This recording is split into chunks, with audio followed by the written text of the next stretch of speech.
spinning.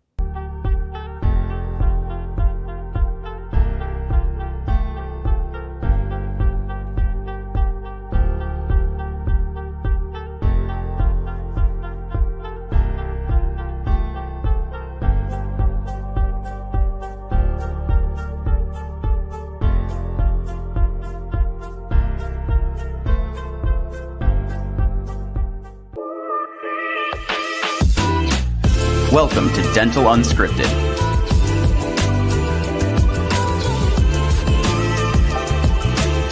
Where Mike Dinzio and Paula Quinn break down the practice ownership journey, one episode at a time.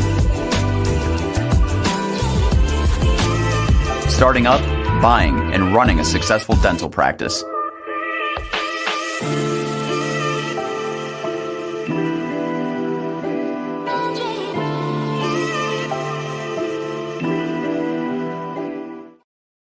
All right, guys. Welcome back to another episode of Dental Unscripted. As you guys know, I'm Michael Dinzio. My co-host Paula Quinn are both on the program today, and we are excited about getting into this really interesting topic of all things DSO. So DSO Playbook partnership. We want to really break down this idea of how DSOs are purchasing practices and what you might be up against as a private practice looking to buy a practice, and also feather in for those folks that own a practice and is thinking about your exit, what it looks like to potentially sell to a DSO. And I'm really excited about today because we have two amazing dental attorneys in the industry. These two are titans in their own respect as far as how many dental transitions these guys touch on a yearly basis. I've known them both for a really long time. If you add up the stats between the three firms represented today, we have a lot of knowledge and experience. So without further ado, I'll start with the West Coast because it is the best coast. Ali Aramshin with DM Counsel. And we've had Ali on the program a bunch of times. We broke down LOIs. We broke down all kinds of fun things. He also has a fantastic podcast you need to check out. And then on the East Coast is no one better than David Cohen Law. David, I know you touch a ton of DSO. You both do, and there's no one else that I would have asked on the East Coast to represent. We know, being on the West Coast, that things can be a little different on coast to coast, and so you are here to represent that East Side. And so thank you both so much for being on and just giving your time. And I know, Ali, you have a podcast. And it's awesome because you give back to the community. It's a lot of time and energy. And I think the people, the listeners, appreciate it. Paula, also, you bought from a DSO. So I'm be interested to hear your perspective as you saw some challenges in buying from a DSO, what today's topic is. So thank you all guys for being on the program. I really appreciate it. Thanks, Mike. Yeah, no, I appreciate you inviting me to be on. And even though I am on the West Coast, I feel like I really, my genes are East Coast based because I was a big Notorious B.I.G. fan. And I feel like I'm the only person in the West Coast who's, a fan of his as opposed to Tupac. But, it is what it is. Tupac all the way. It's funny. When Michael said East Coast and West Coast, I wanted to do some kind of sign, but I'm like, I don't even know what it is. And what if I do something bad? I don't know what That's right. That's right. Yeah, no, it's excited to be on, and yeah, it'll be super fun. So thank you.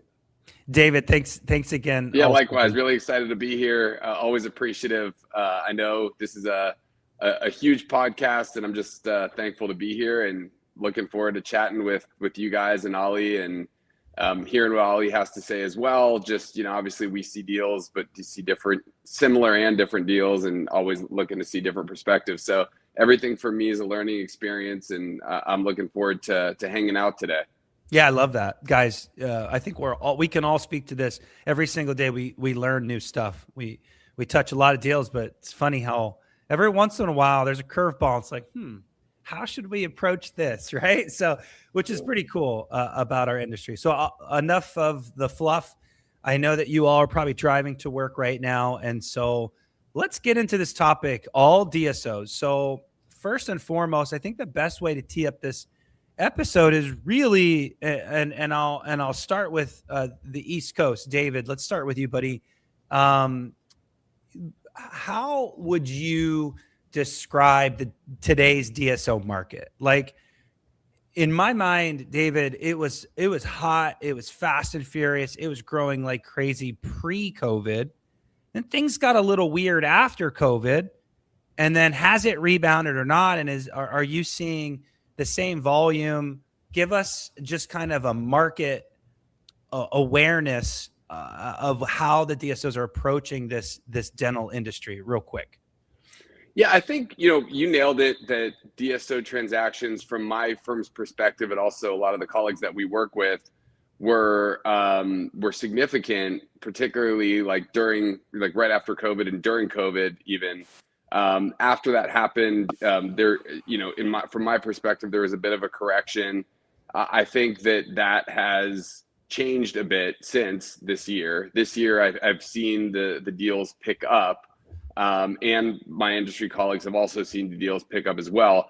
They're not picked up, from my perspective, to the same extent that they were when things were going crazy and money was cheap, during COVID. But we're definitely seeing more DSOs either, kind of dipping their toes back in and testing the waters after the correction occurred, and also others that are, just deciding to start up and go strong from the beginning. They have the financing, and others that were strong the whole time. There certainly were DSOs that were strong for the entire period that haven't really changed or wavered or anything like that. But I think it's definitely an uptick, I would say. And I think there's there's some apprehension, I think, among these DSOs, and there's a bunch of apprehension, I think, from sellers as well. Sellers have seen a lot of success stories from their colleagues, and they've seen a lot of horror stories from their colleagues, depending on the DSO, depending on the situation, depending on, all the factors that were, taken into account. So I think everybody's sort of like feeling each other out a bit, but definitely more willing to step to the table than they were, a couple of years ago. Interesting. Ollie, are you seeing the same thing on the West Coast or slightly different? What's your perspective on the market? No, I totally disagree with everything David said. No. I mean, that's exactly right. I think that's exactly what's happened and is happening right now. But the key, I think, is this: the FOMO that people had to sell to DSOs is long gone, right? It's long gone. And the reason is because that heyday of money was cheap, and these groups and private equity-backed DSOs were buying left and right, is not happening anymore, right? Because money is not cheap anymore. The money for the price dried up to a large degree. And the reason is because that whole idea of let's just buy EBITDA and just build and then sell was flawed from the very beginning, and now we are seeing the impact of that. I mean, we've had 7 separate DSOs, 7, just this year, go on earnings calls with their partners and say your shares have zero value. Oh my gosh. Well, I actually want to get in.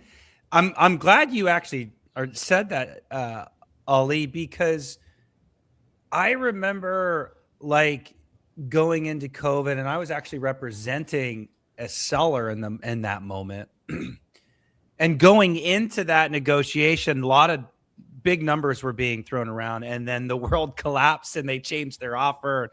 My client was like, what just happened? And I'm like, dude, the market is literally shifting on you right now.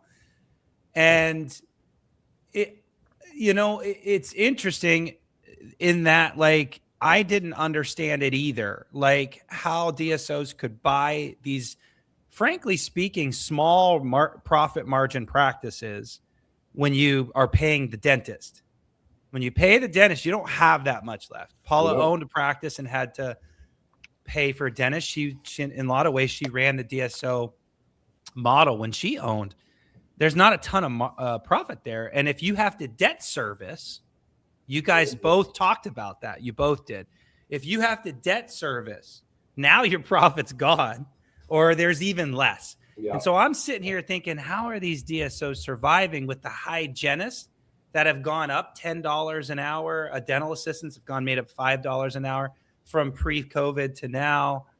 And I'm just like, how does this even make sense? So that, I'm glad we're all on the same page. The market has softened.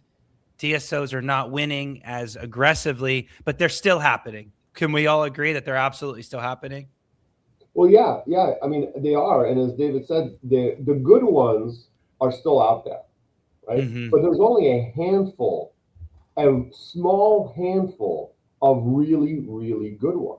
And the problem, I think, is for a lot of sellers is that they go into these discussions being enamored by the first LOI. And David and I have been on both sides of that. It's like, here's a number. Suddenly it's like a 7-digit number that people are like, holy cow, I never thought my practice was worth this much, right? I'm going to go retire, in Fort Lauderdale where David is or wherever. And it's like, no.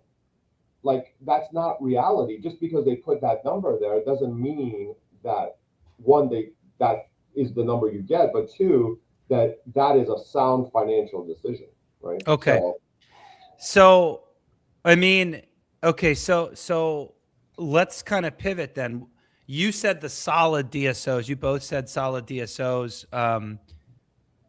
And I'm thinking to myself, like, okay, when I represented that one client that I had, it was like there was a lot of DSOs that were interested, but there were only like 2 or 3 that I knew and had relationship with that were reputable and are probably going to stand the test of time. So I don't know how many there are of those ones, but what does it look like? The next topic, what does it look like to be a good DSO, quote unquote? Like, if you were to partner with a DSO, and it is a partnership, and we'll get into the deal structure here next. But what does a good partnership look like from a practice owner's perspective when you sell, which basically means you're partnering with that DSO? David, why don't you take that one? Yeah, I think that, it's not necessarily as much as good and bad with respect to DSOs. I mean, there's certainly some DSOs that have done wrong by their people that they have bought from. But for the most part, I think it's more about sort of a risk profile. There are DSOs that have been at it for a longer period of time than others. There's DSOs that have a track record, that have recapitalized, have owners that have recapitalized with other businesses even before this business, have a lot of they're continuing to show their strength by buying practices. They are pretty measured, and they're not always providing the highest valuations from what we see because they don't have to. And a lot of these DSOs are very client friendly, or I say doctor friendly, because doctors want to partner, as to answer your question, doctors want to partner with the DSO that's going to treat them like a true partner. And that's going to create a culture that is appealing, that lets them run things essentially how they ran them before, but also creates an environment that's fun, energetic, inspiring, and can be sort of collaborative even with other practices that are in the network, all with the same goal to recapitalize. And I think those are the great partners that you're seeing that didn't really waver during COVID. But they also, there's lesser reward, right? A lot of these doctors get enamored by offers that are significantly more than maybe those tried and true DSOs would offer. And I'm generalizing here, of course, the tried and true DSOs, I'm sure for certain practices offer, high valuations, but I'm just saying in general, the more track record, the less risk that that DSO has to take. And that's less upside for the doctor that's going to sell to them. The newer DSOs that have to be competitive and have to, in order to grab the attention of doctors, have to offer better valuations or better allocations of the money in the enterprise value for the doctor to make it more appealing than those other maybe tried and true DSOs. those are the ones that there's a higher risk, but there's also a higher reward for the doctor. And so I don't think it's as much good and bad as it is the doctor has to look at their own risk profile and say, what is the best fit for them? What's most important to them? Is it the most money they can get up front so they can mitigate any risk in the deal? Is it that they're pretty financially stable and they want to roll the dice? And, it really kind of depends on the risk profile that the doctor has. And I think that combined with really the doctor trying to understand the culture of each of these DSOs is really important, because when you talk about great partnerships, I think a lot of them fail. And this isn't just with DSOs. I mean, this is doctor-doctor partnerships too. But I think a lot of the partnerships fail because of a lack of communication and understanding of expectations, and with respect to personality differences and things like that. And I think it's really important for these doctors to vet out the DSO. And we're seeing a lot of doctors that are going sort of the opposite direction of brokers because they don't want to pay a brokerage fee. And that's understandable. Brokerage fees are significant, but brokers have a value, and part of that value is vetting out the proper DSOs for the doctor that are a good fit, and creating a competition, but also creating a network of DSOs that are a good fit for that doctor, and really helping with that facilitation. As opposed to the doctor going straight to this DSO or that one because they can and they can avoid a brokerage fee. So I think it's getting, sometimes a broker is great to have, sometimes not. I mean, I'm a proponent of having a broker involved because I think the good ones can really help the client. But ultimately, the culture matters and the right fit matters. And to go back to your initial question, a partnership fails because it's not the right fit most of the time. Certainly there could be a DSO that just completely just overbuys practices. They're getting crushed. Everybody's stock is zero. It's a disaster. Of course, that's out there. But in general, I think the failures are because of the lack of a good fit. And we have a lot of doctors that it's not a good fit for them to sell to a DSO, period. It's great for some and it's not great for others. And that in general has to be a fit for the doctor. Well, it's a long answer, but I wanted to kind of. No, it's a great answer. I think it's a deep answer, and I love the answer. If this is a topic for you, I think you need to go back and listen to that part after the question that I'm about to ask Ali. Ali, you do a really good job of breaking things down bite-sized pieces. So David talked about a lot of little things of what makes a good partnership. Can you just give us, in your own words, what the normal deal points would be and how you would evaluate what a good partnership is? Yeah. Because I think this audience is going to be a younger audience. I think you're either just getting into ownership. Maybe ownership isn't a good fit for you. You hate it. You got into something, you don't want it. There's that out there. And you're looking for a partner to help. And you're thinking, oh, maybe DSO's the way. But like, what are the deal points, right? Like, break it down in a little simpler way. And then maybe folks listen to David's answer, rewind back after all these sections. Because I think breaking it down is going to help the audience. Yeah, no, I'd be happy to. So I would probably say, there's 6, not necessarily deal points, but 6 factors that as a seller you should keep in mind. Okay. So first is, and they all say they don't do this, but you've got to look in between the lines, which is, does the DSO interfere with clinical judgment? Okay. And what does that mean? They all say they don't, of course, because the regulatory people would lose their mind if they said yes. But you got to see, do they have production quotas? Do they have recommended minimum treatments? Do they pressure to crown everything and push perio treatment without, any insurance or whatnot, So I think that's the first thing, right? Do like doctors if they don't hit their numbers. So that's number one. Number two, and this is way more important, and the thing that I see fewer sellers do, which is financial opacity, right? Like, do they have complicated compensation formulas or constantly changing compensation formulas? Do they have these crazy management fees that are excessive and unclear, right? Do they have they ever had like temporary cuts, in terms of pay cuts, right? So those things I think are real. And the part that I think very few people do is, does your partnership valuation, does it match the true EBITDA of their business and your business? And this is not something that any dentist can do. You need a financially strong CPA advisor to help you there, right? So that's 2. EBITDA means profit, folks. Yeah. EBITDA. Yeah. Yep. Number 3 is poor operational support, right? Do they have billing errors? Do they have slow collections?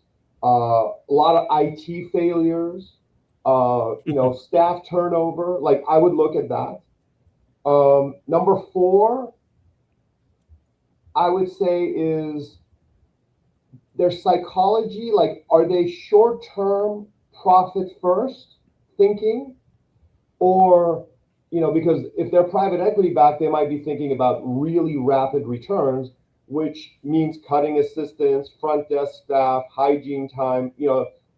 That's going to make a difference, right? Pushing high volume, low quality dentistry, right? Like, just to boost revenue. I think that's number 4. Mm-hmm. Number 5, high provider turnover. Okay. So are associates leaving within a year, right? Are they always posting jobs for the same locations, right? Mm-hmm. Are employees burned out? Are they dissatisfied? Like, these are important, I think, issues, right? That providers, right? Are hygienists, doctors, are they leaving? And then number 6, and the final one is, and I'm going to talk a little bit about how you uncover all this in a second, but I would say I was going to ask, how do you even approach that? Yeah, I'll tell you, I have a secret sauce to that, actually. So number 6 is the patient outcomes, right? All of our businesses, David's business, Mike, your business, Paula, me, if we have bad client outcomes, Mm-hmm. right, that's a sign of really bad things, right? So as a seller, you got to look at those patient outcomes and say, are they double booking hygiene? Are there long wait times, right? Is there a salesy treatment conversation and coordinators, right? Do they not look at patient retention numbers, right? Like, these are the basics of what we have determined. These 6 are the ones that I think are the crucial data points for understanding whether a potential buyer is a good buyer, right? And so the question is, how do you figure this out? So, Paula, how do you think you figure this out? What would you do? I'm gonna put her on the spot. Of all 6 things, right? All 6 Yeah, things. I mean, just overall, like, how would you uncover this if you are helping a seller? You're on mute, Paula. You're on mute, Paula. Sorry, I had a noise in the background. Well, I mean, they can't talk to employees, unfortunately. If there's a time they could, that would be a real key way to find out. Reviews, looking at other offices and looking at the reviews would be another way. And then, I mean, looking at KPIs, looking at retention, active patients, the different KPIs of the schedule. But I mean, I think talking to employees would be the easy. Well, that's right. That's exactly right. And so you hit it on the head. There's 2 things you said, and those 2 things are exactly the things that we tell them to do. One is pick up the phone and talk to other partners of that DSO. And I don't mean the 3 people that they gave you on a sheet that they said, call these 3 people. Right? Right. Go on their website and look at all their partners and pick some random person in Omaha, right? And just be like, hey, how's it going? Mm-hmm. Can I talk to your office manager, right? Can I talk to your lead hygienist? And they will be more than happy because they will share, right? They will share this stuff with you, right? They will share this stuff with you. And then the second thing is the KPIs. For those that don't know what that means, they're key performance indicators. And that basically is a fancy way of saying, do your homework, right? Do your due diligence on the practice. You should vet them like they're vetting you. Right. And then a lot of this stuff comes out. I as you were going through all this, I couldn't agree more. Like, my client did that. They talked to one of the two that they provided. He probably didn't call random one. So I think that's key right there is random, look at the list and randomly call. I love that. But this particular DSO did a summit, and they invited my client to a summit where there were existing owners and potential, like he was, owners, and they could round table and talk. And I think that showed some credibility that this DSO was not scared or nervous about their performance. So I thought that was good.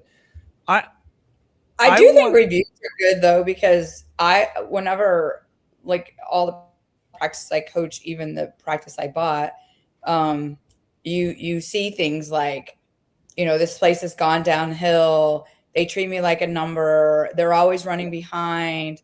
Like, it's not going to be a dead giveaway. But people are pretty vocal on reviews now. I mean, it depends on how long it's been owned, but it will rear its ugly head in your reviews if it's, but yeah. Yeah. No, go ahead, Michael. Sorry. No, I think that's perfect. I wanted to really put a crescendo here on this idea of performance, because one of the things that I see and Dave and Ollie, you guys see this way more, and you have clients that probably come back to you after the deal was inked, and they come back a year or two and bitch to you. I don't see that like you guys do, but this idea, two things, this idea of performance, because once you sell to them, they hold you to a performance standard that could affect your evaluation for a future payout. That matters. And number two, the actual idea of investing in this company. So what I don't think a lot of dentists think about is when you sell your business to a DSO, you are getting a check. But oftentimes that check, correct me if I'm wrong, is sometimes equal or even less than what a private practice dentist might buy it for from a bank loan, like we all know is the normal deal. But then there's like a holdback or a percentage. Like if I was selling my practice for $1 million and at close I got 600,000 and they're holding 400 back and putting that equity into the big. Ollie, you broke down these 6 things. David, you talked about a lot of these pitfalls in your little that segment that you gave us. But like I think about like the level of the parent company, their ability to resell it, the recap, I think they call it recapitalization, the recap. What is the confidence level that this company is actually going to recap and your shares are worth something, because you are buying into this DSO thinking that you're going to get a bigger kicker at some point. You guys see the deals way more. I know enough to be dangerous. What are those, David, what are those deal points, kind of percentages that you see a lot? Because to me, that's like a big thing for a seller. Do you want to go into bed with this company for 3 years to hopefully get a bigger earnout? It's like you're investing your money in Coca-Cola, or actually not Coca-Cola. It's a much smaller company. Coca-Cola is an easy decision. You're investing into a small company relative to Coca-Cola. $400 of your $1,000 of your equity is quote unquote being put into this small company. Are they going to perform? So David, do you see that a lot? Yeah, I think this was an easier question to answer, several years ago, where I think it was rare, if ever, that we would have a client that would get equal to or lesser at closing than they would from a private sale.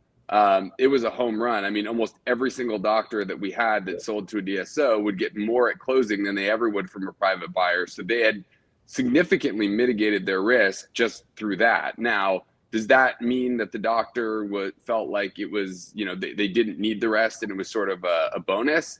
For some, for others, they felt like they were selling to a DSO, so the stakes were higher. But I think, it's not so much that valuations were higher. I think it's more that of the enterprise value, more money was being paid at closing than it is now. And there's been, significant change as far as that's concerned. And so now, we still see a lot of doctors that are getting more at closing than they ever would from a private buyer, but there certainly are those that do not. And there's no question that DSOs, I mentioned earlier that they're dipping their toes in, and so are sellers. DSOs have really scaled back, and private equity's really put the reins on in terms of mitigating their risk in these deals. And the biggest risk mitigator for them is less money at closing. Mm-hmm. And now you're seeing more like 50 to 60% of the enterprise value paid at closing, where back in the day, I mean, it was 80%. That was like the norm, right? That you'd get. So, I think that so now there's more risk is what you're saying, meaning you're not getting as much at close as you were. And now you really got to decide private practice owner or DSO. Less risk. Correct. Yeah, exactly. There's less risk for the DSO. There's more risk for the doctor these days. And that's by design by the DSOs for them to be able to continue to dip their toes in and get back into action. They've had to change things. And now not only is there less money at closing, but there's different holdbacks that maybe different types of unique holdbacks, like for AR and other things that you wouldn't always see before, that you're seeing now. You're also seeing, if there is a recapitalization event or if there is an earnout, probably easier to discuss. If there is an earnout, it used to be home run every single time that earnout's paid in cash. Now you're often seeing earnouts are paid like half in stock, half in cash, right? So DSOs are definitely mitigating their risk through different methods. And I think doctors have to really try to thread the needle a bit now and navigate that. It doesn't mean that the great deals aren't out there, but doctors have to be a little more discretionary. Whereas back in the day, they could, throw their practice out and see what sticks. And most likely they're going to end up in a good spot, based on the type of money they're getting at closing. Doesn't mean the DSO would be a perfect fit for them from a personality and practice standpoint, but from an economic standpoint, it was harder to miss. But now, again, I kind of emphasize the value of a broker, but also not just broker, consultants like you guys. It's really important to have consultants on your team. Team is critical. Got to build a team, and that's going to help guide you through all these different layers to make sure that you're making the right decision if you're a doctor. So, speaking sort of like loud and clear, I think DSO deals are great for some, not as great for others. I think DSO deals today are harder to find that are optimal for a doctor than they were before, but they're still out there. We still have a lot of clients selling to DSOs, and a lot are successful, but you have to be careful and hire a great team. And I think, that comes from a point, also comes from, consultants like you guys, and also brokers that are out there. Yeah. Ollie, anything to add as we kind of put this thing to bed? I mean, it's difficult to have 4 people on a call to discuss a very robust topic. Thank you all for your contribution. Ollie, anything to really just take home on this topic? Hard to do in 40 minutes, but you guys have all done a great job. Yeah, no, I mean, I think David summarized this last part about the valuations too, with regard to your question, Michael, really perfectly, which is, I think these groups are de-risking because they understand that, the heyday is gone, and they can't just, buy practices, consolidate them quickly, and then hope to recap and just be done with it. I think they see that they have to put a lot of work in, and sometimes the margins aren't there, as you were saying, Michael. And so they de-risk by giving less to the doctors, and they're taking then more of a risk. And I think the message that I would say is there's zero doubt that there are some sellers out there where the DSOs and the groups are the only buyers that make sense, right? Because the practice is $2, $3, $4, $5, $6 million specialty group practice, and there's no one individual that can buy that office, right? And then there are practices where it's not necessarily the right practice for them to sell to a group, and I think that's a very personal decision that needs to be made, but and it has to be looked at with hers and you guys as consultants and then financial advisors. And then a decision can be made, because if you're hoping that the sale of your practice to a DSO is going to fill your bucket, your retirement bucket, that is the wrong reason to do a deal, because a lot of times it can be negative. Now, there's a lot of things that we can do to help minimize taxes and things of that nature, but at the end of the day, it becomes, it's got to be a very kind of personal decision based on a lot of these other factors. So I love that. I will say that if you're struggling, or I mean, not struggling, but like if you're just not loving ownership and you're in it, this is a legit option. You can get some help. And I think there are DSOs out there that are good at supporting you if you just need more help. I love being in partnership with Paula. She brings an element I don't have. I think we all need great partners, and I'm not an advocate for DSOs per se, but I will say that it's nice to have some support. And if, your hygienist calls off for the day, maybe you can pull another one in from another location. Like there's a lot of upside to that, dealing with the KPIs and the business and the professional services. So why are you two smirking over there, Paul and Ali? I just Paula has a question, Mike. I can see your, and I hate it right now. This is part of our relationship here. I get it. Jeez, it's Paula like has a question she wants to ask, Mike. Oh, I'm sorry, Paula. Go. Do you have a question? Well, no, I was just gonna say, but then it's kind of like I'm in Arizona, so it's a little bit different in Arizona than a lot of the world or a lot of the US. And I just kind of noticed that shift. I don't deal directly with a lot of DSOs in my part of the consulting. But what I really noticed is the difference in the them wanting the doctor to stay on and the compensation package and the length of time they have to, they really get them in there now, where I feel like before, back in the day, I'm originally from Indiana, and you had to have a doctor own. And I know a lot of states are still like that. So but now they're really having these sellers like stay on for quite some time, and there's a huge commitment. And I know just from my docs that retire, like when they're looking at these cash outs, they kind of want to get out. A lot of them are done. Some of them just don't want to own anymore, but some of them want to be done. Is that just a feeling I have, or that has developed over time? No, I think David would probably agree with me. I think that's exactly right. I think it all comes down to the de-risk conversation, right?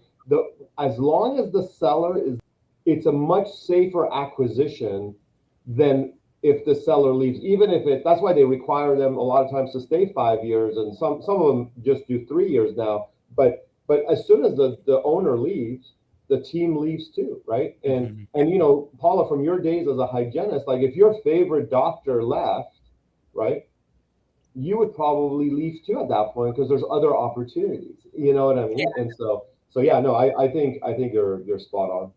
Yeah. Yeah. Well, it's interesting. So buyers, to kind of to put this to bed here, buyers, when you're looking private sale buyers, dentists, folks that are listening to this episode that are trying to get into a market, and it just so happens that you're competing against a DSO to purchase this practice, do not think that you are at a disadvantage just because they have more money or maybe PE backing or whatever. You have a solid chance. Appeal to the seller, appeal to their heart, take care of their patients, take care of their team, write the resume, reach out and call them and say, I will take care of your practice. That's what the seller wants to hear. And then since they're not getting this big check that Ali and David said, they're not really getting any more like they were 5 years ago. You have a solid chance. You have a solid chance. Yeah, Mike, I remember this quote from President Obama after he left office, and it was really kind of funny. He was talking at this conference, and there were all these people who were talking about conspiracy theories and all this kind of stuff, like who's controlling the government and who's controlling corporations.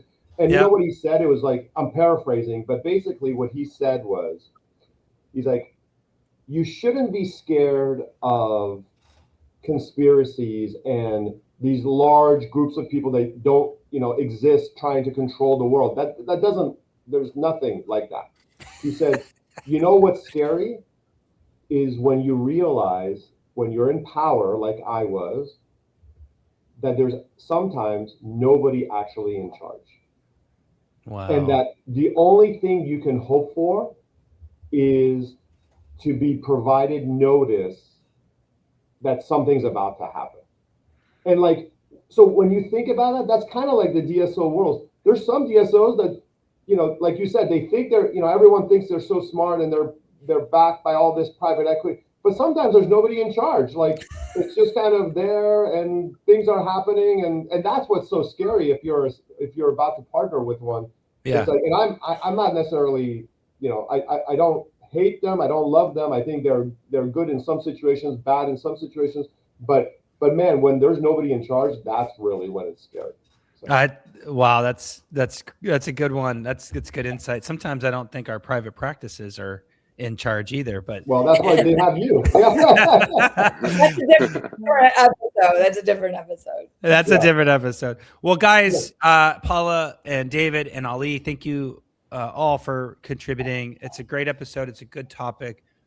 If anybody's curious or interested or nervous or whatever, listen to this one. It's a good one. So, guys, have a great. Allowing me to speak, I appreciate it. Yeah, thanks, Ali. Happy holidays, guys. Really appreciate it. Appreciate the opportunity. Thanks all. Good to see you, Ali. Good to see you, Paula. And Mike, thanks for everything. See you guys. Yeah, thanks, Bye, David. guys. All right.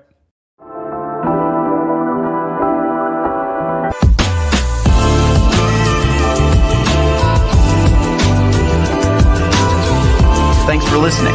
Let us know how you like the show. Rate us on Apple and Spotify. Subscribe and follow for more.